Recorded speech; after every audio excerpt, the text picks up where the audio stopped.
Mein Name ist Erich Mösle. Ich wohne in Reisensburg, das ist ein Stadtteil von Günzburg, bayerisch-Schwaben.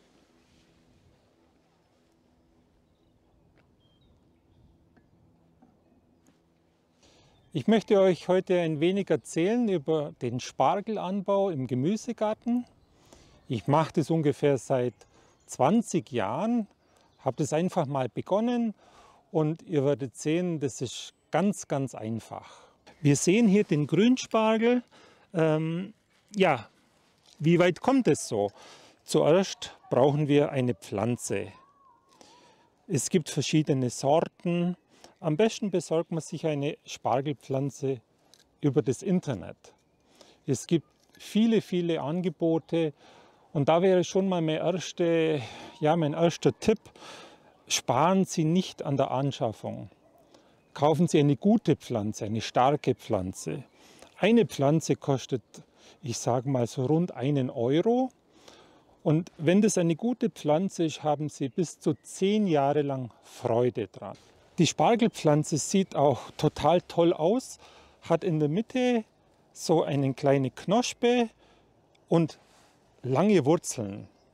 Und es gibt am Grünspargel ganz tolle Sorten. Meine Lieblingssorte ist Xenolim F1, eine Hybridsorte. Und wie gesagt, im Internet bekommt man die Pflanzen überall. Sie müssen einfach eine ca.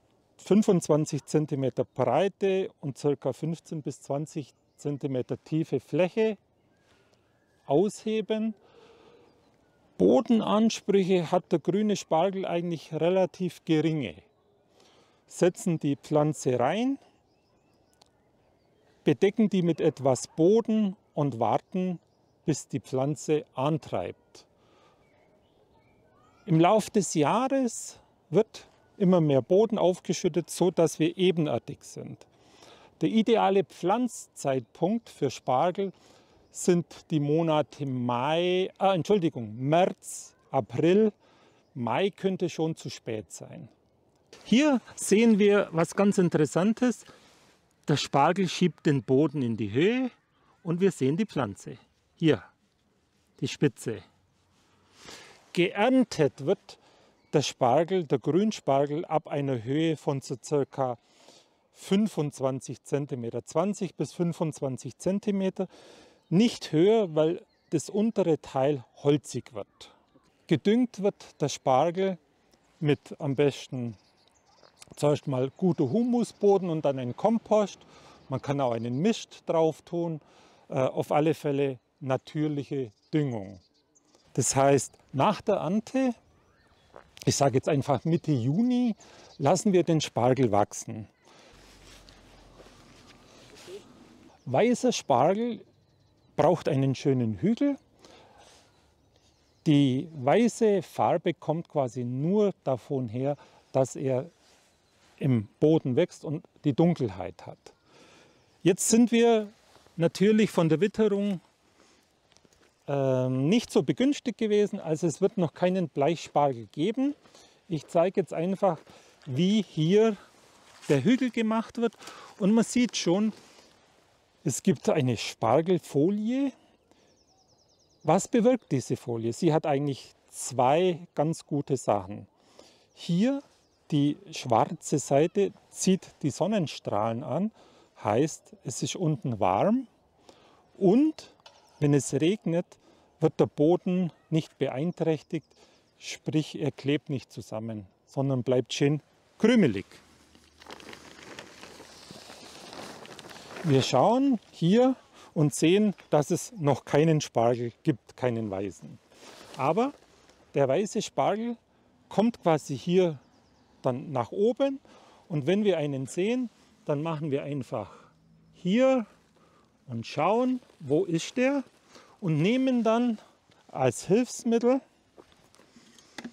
ein Spargeleisen und stechen dann den Spargel ab. Länge auch wieder so 25 bis 30 cm. Spargel ist ein ganz, ganz tolles Gemüse, ist unheimlich gesund und hat ganz, ganz wenig Kalorien. Darum kann man zum weißen Spargel auch ruhig eine Hollandaise oder sonstiges dazu nehmen. Spargel ist entwässernd und Spargel hat einfach einen guten Geschmack. Grünspargel schmeckt etwas würziger, etwas nussiger wie der weiße Spargel und es ist einfach ganz, ganz toll und man kann ganz viele Variationen machen. Die moderne Küche macht jetzt wieder andere Gerichte wie vor 10 oder vor 20 Jahren. Heute brät man Spargel, heute dünstet man Spargel. Früher hat man Spargel einfach ins Wasser getan und gekocht. Oft gibt es ja die Frage, welcher Spargel schmeckt denn am besten? Ich finde, das kann man so nicht beantworten, da Spargel unterschiedlich schmeckt. Kommt auf die Sorte drauf an, es kommt auf den Boden drauf an. Und jeder vom Anbaugebiet wird natürlich sagen, mein Spargel schmeckt am besten. Ob das von Schrobenhausen ist, ob das jetzt in Belitz ist, ob das in Franken ist. Es ist die Bodenbeschaffenheit, jeder Boden ist anders. Man kann es vielleicht auch mit Wein vergleichen. Wein hat immer auch andere Böden und deshalb ist der Geschmack einfach auch unterschiedlich.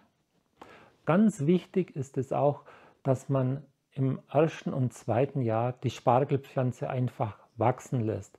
Es ist unheimlich wichtig für die Pflanze und wir wollen ja über einen längeren Zeitraum ernten. Ich wünsche auf alle Fälle einen guten Spargelanbau, egal ob Grünspargel oder weißer Spargel, gutes Gelingen, gute Erträge und alles Gute.